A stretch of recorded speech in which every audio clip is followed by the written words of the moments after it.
10 nafar xonanda mualliflik huquqini buzgani uchun litsenziyasidan ayriladi. Assalomu alaykum, Show Biznes kanalimizga xush kelibsiz.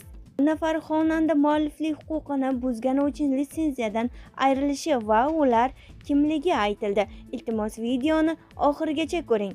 Mualliflik huquqini buzgan ijrochilarning litsenziyalari bekor qilinishi mumkin. Bu haqda Adliya vazirligi axborot xizmati ma'lum qildi.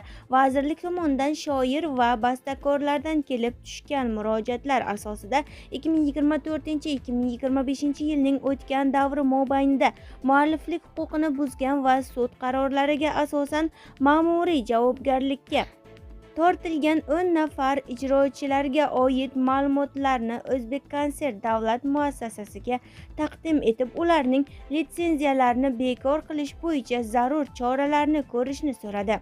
Konsert tomosha faoliyati bilan shug'ullanuvchi ijrochilar tomonidan mualliflik va turdosh huquqlarini buzish holati litsenziya talablarini qo'pol ravishda buzish deb baholanadi va bunday holatda litsenziyasining amal qilish sud tartibida bekor qilinishi mumkin. Hurmatli ijod vakillari, mualliflik huquqingiz buzilganda Adliya vazirligining 1008 ishonch telefoni orqali xabar berishingiz yoki elektron pochta manzil orqali murojaat qilishingiz mumkin, deyiladi